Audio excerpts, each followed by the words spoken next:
Good morning বন্ধুরা। আজকে আরেকটা রান্না নিয়ে চলে আসলাম।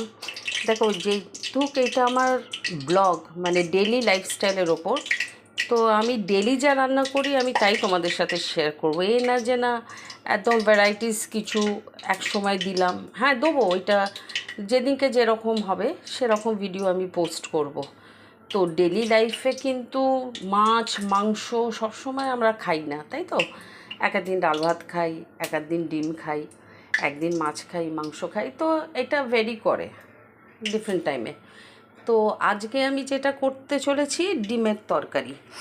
এটা কিন্তু ডিমের কারি না, ডিমের তরকারি করতে চলেছি। আলু দিয়ে আমি ডিমের তরকারি করতে চলেছি। আচ্ছা, ডিমগুলোকে সেদ্ধ করে এই রকম কাটস লাগিয়ে দেবে। কাটস লাগিয়ে দিলে কি হয়, এক একটা ডিম দেখবে ফেটে একদম চোখে মুখে ছিটকে যায়। তো কাটস লাগালে ডিমগুলো ছিটকাবে না, তেলটা ছিটকাবে না, ঠিক আছে? তো সেই জন্য আমি ডিমে কাটস লাগিয়ে দিয়েছি। আর শুধু তেল ছিটকাবে না, প্লাস আবার তোমার মশলা টশলাও খুব ভালো ঢুকবে।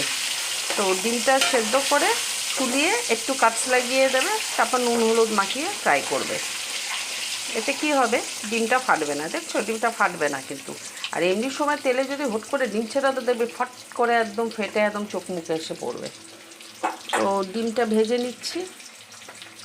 ডিমটা ভাজা হয়ে গেলে পেঁয়াজও আমি আলাদাও করে ভাজবো না, একেবারে আলুর সাথেই দিয়ে দিয়েছি। যখন বসাবো একসাথে আলু দিয়ে পেঁয়াজ দিয়ে একসাথে ভাজবো। তো চলো দেখো কীভাবে করছি।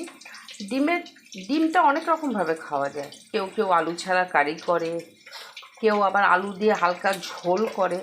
তো আমারটা ঝোল ঠিক হবে না, আমারটা একটু গ্রেভি থাকবে, একটু মানে কারিও ঠিক না আবার ঝোলও না, ওই একটা মাঝখানে লেভেলে থাকবে। তো আমি কিভাবে করছি একটু দেখো, ঠিক আছে?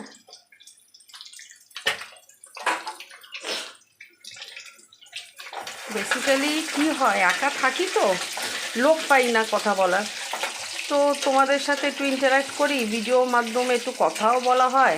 হ্যাঁ, নাহলে মুখ বুঝে বোবার মতো সারাদিন আবার আমি থাকতে পারি না। আমার একটু কথা বলার খুব হ্যাবিট আছে, কথা বলতে ভালোবাসি।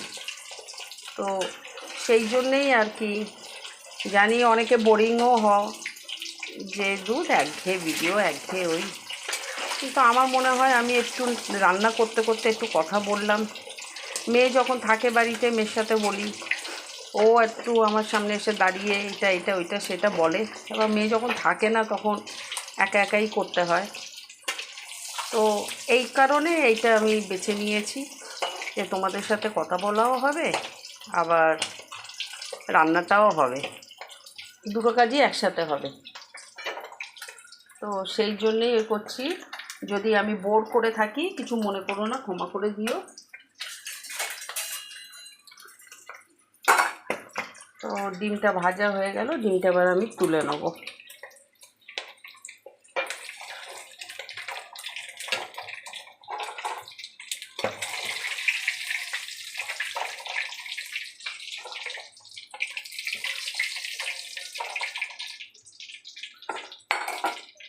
আচ্ছা, তেলের মধ্যে একটু জিরে ফোড়ন দিয়ে দেবে।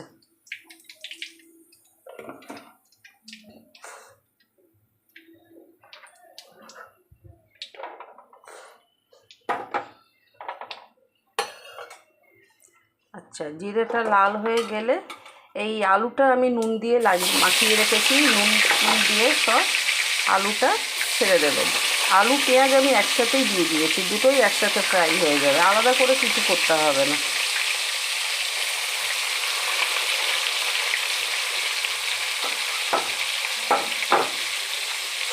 ডিমটা এমন জিনিস, আমার মনে হয় 85% মানুষই ভালোবাসে। মাছ মাংসটা অরুচি থাকতে পারে, ডিমের কিন্তু অরুচি থাকে না। আমার যেরকম, আমাকে ডিম রোজ দিলে আমি রোজ খাবো, কিন্তু মাছ মাংস আমার একটু অরুচি আছে। আমি সবসময় মাছ মাংস ভালোবাসিও না, প্রায় খাইও না। ডিমটা খাই, ডিমটা খুব ভালো লাগে। তো এই হলো ব্যাপার, আলুটা ভাজা হোক।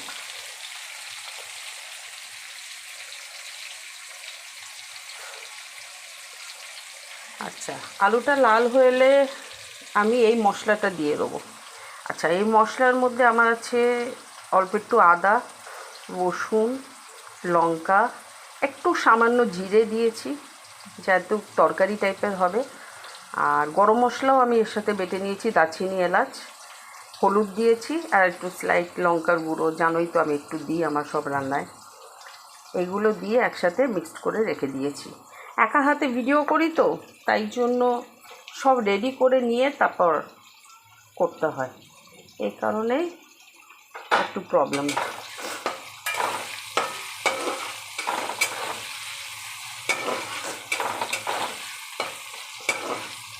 আলুটা বেশ লাল করে ভাজা হবে যাতে কষাতে কষাতেই একদম সেদ্ধ হয়ে যায়। জল একদম অতি সামান্য দেবো, না দেওয়ার মতনই, যেন একটু মাখা মাখা টাইপের হবে তো।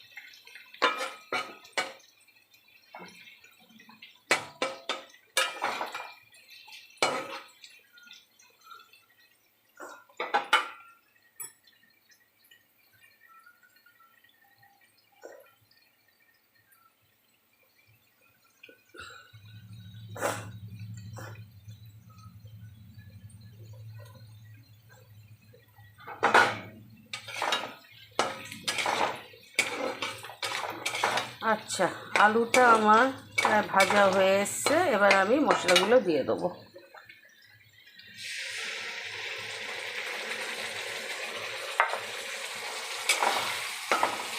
মশলাগুলো সব দিয়ে দিলাম,